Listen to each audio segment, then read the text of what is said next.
ઉનાળામાં ટેસ્ટી ખાવાનું મન તો બહુ થાય છે, પણ બનાવવાનું નહીં. તો ચાલો આજે આપણે મિનિટોમાં તૈયાર થઈ જાય એવી વેજીટેબલ્સથી ભરપૂર ટેસ્ટી ક્રિસ્પી રેસિપી બનાવવાનું શરૂ કરીએ.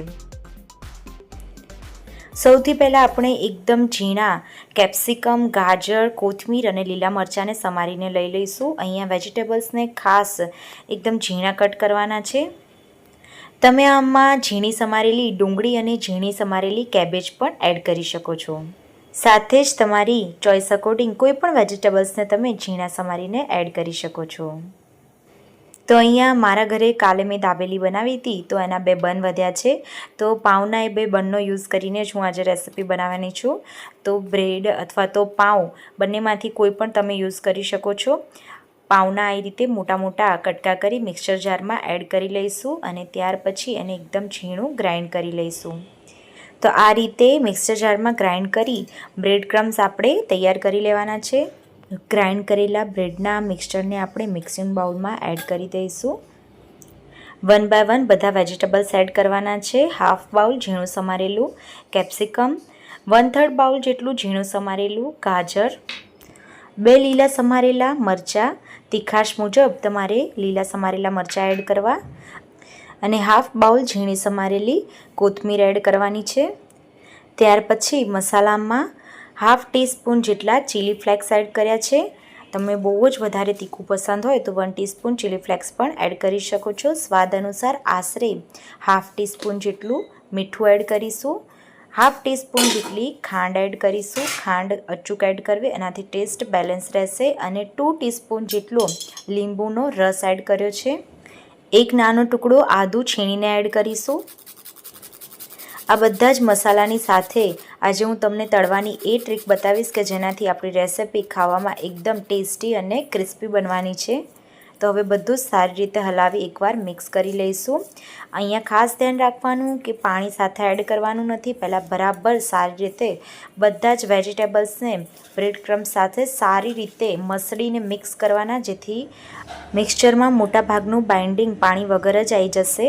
ત્યાર પછી જે રીતે જરૂર પડે એવી રીતે થોડું થોડું પાણી એડ કરી અને આપણે મિક્સ કરી લઈશું. ખાસ ધ્યાન રાખવાનું, પાણી બિલકુલ વધારે પડી ના જવું જોઈએ. તો લોટ બાંધતા હોય એ રીતે મસળીને બરાબર ભેગું કરી અને આપણે બ્રેડ ક્રમ સાથે બધા વેજીટેબલ્સને અને મસાલાને આ રીતે મિક્સ કરી ભેગું કરી લેવાનું છે. તેલમાં છૂટું ના પડી જાય એ રીતનું મિક્સચર આપણું તૈયાર થયેલું હોવું જોઈએ. ત્યાર પછી થોડું થોડું મિક્સચર હાથમાં લેતા જઈ બોલ્સ બનાવી અને હાથથી પ્રેસ કરી અને ચપટું આ રીતનું આપણે મીડિયમ પતલું, બહુ થીક પણ નહીં અને મીડિયમ પતલું રહે, તળી શકાય, છૂટું ના પડી જાય વેજીટેબલ્સ એટલું આ રીતનું આપણે ગુંડલા જેવા શેપમાં બધા જ પીસ રેડી કરીને તળવા માટે સૌપ્રથમ તૈયાર કરી લઈશું. અહીંયા ખાસ ધ્યાન રાખવાનું છે કે આપણે કિનારી બિલકુલ ફાટેલી ના હોવી જોઈએ. ફાટી ગઈ હોય તો એને થોડું પ્રેસ હાથથી કરી અને એડજસ્ટ કરી લેવી. ત્યાર પછી બનાવેલા બધા જ પીસને ડીપ કરવા માટે કોર્નફ્લોરની સ્લરી બનાવીશું. જો તમારી પાસે કોર્નફ્લોર ના હોય તો તમે ચોખાના લોટની પણ સ્લરી બનાવી શકો છો, પણ હું સજેસ્ટ કરીશ કે કોર્નફ્લોર હોય ત્યાં સુધી કોર્નફ્લોરનો જ્યુસ કરવો. થોડું થોડું પાણી એડ કરતા જઈ અને મીડિયમ થીક લેયર કોટ થઈ શકે એટલી પતલી આપણે સ્લરી બનાવવાની છે. તો પીસને આપણે સ્લરીમાં ડીપ કરીએ એટલે એક પતલું લેયર કોટ થઈ શકે પીસ ઉપર એટલી પતલી આપણે સ્લરી રાખવાની છે. તો તેલ આવી ગયું છે. 1 બાય 1 પીસને સ્લરીમાં ડીપ કરતા જઈ અને આ રીતે આપણે તેલમાં એડ કરતા જઈ તળતા જઈશું. ખાસ ધ્યાન રાખવાનું, તેલમાં જ્યારે એડ કરીએ ત્યારે ગેસની ફ્લેમ મીડિયમ હોવી જોઈએ. બહુ સ્લો પણ નહીં અને ફૂલ પણ નહીં. સ્લો ફ્લેમ હશે તો તેલ પી જશે અને ફૂલ ફ્લેમ હશે તો તરત જ એડ કરતાની સાથે જ બધા જ પીસ બ્રાઉન થઈ જશે અને અંદરથી ક્રિસ્પી બિલકુલ નહીં બને. તો આ થઈ આજની આપણી રેસિપી ક્રિસ્પી બનાવવા માટેની ટીપ. બીજું ખાસ ધ્યાન રાખવાનું છે કે પીસને તેલમાં એડ કરતાની સાથે જ પલટાવવાના નથી. 1-8 મિનિટ જેવું આપણે મીડિયમ ટુ સ્લો ગેસની ફ્લેમે થવા દઈશું. ત્યાર પછી જ ઉપરથી આ રીતનું લેયર બંધાય ત્યાર પછી જ આપણે એને પલટાવીશું, જેથી બિલકુલ એક પણ પીસ તેલમાં છૂટા પડી અને ખરાબ નહીં થાય. તો આ હતી રેસિપીને તળવા માટેની ટીપ. મીડિયમ ગેસની ફ્લેમે બંને સાઈડ પલટાવતા જઈ ગોલ્ડન બ્રાઉન થાય ત્યાં સુધી આપણે તળી લેવાના છે.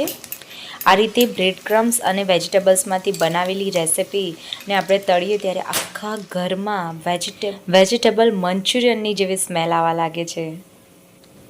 તો આ રીતનો બ્રાઉન કલર થઈ ઉપરનું પણ એકદમ ક્રિસ્પી દેખાવા લાગે એટલે આપણે તેલ નિતારી બધા પીસને નીકાળી લઈશું. તો અહીંયા મેં બીજા બધા પીસને પણ તેલમાં એડ કરી તળી લીધા છે. તો આપણું ગરમા ગરમ સમર સ્નેક્સ કહો કે સમર ડિનર કહો બનીને તૈયાર થઈ ગયું છે. તમે આ રેસિપીને ફૂલ ફ્રાય કરવાની જગ્યાએ સેમી ફ્રાય પણ કરી શકો છો તો પણ ખાવામાં એટલા જ ટેસ્ટી બનશે અને ક્રિસ્પી પણ બનશે. તો જરૂરથી ટ્રાય કરજો. ઘરમાં બાળકો સહિત બધાને આ રેસિપી ચોક્કસથી પસંદ આવશે અને મિનિટોમાં બનીને તૈયાર થઈ જાય છે. તો મારી આજની રેસિપી સારી લાગી હોય તો વિડીયો લાઇક કરી ચેનલને સબસ્ક્રાઈબ કરવાનું ભૂલતા નહીં. નેક્સ્ટ રેસિપી આવે ત્યાં સુધી બાય બાય.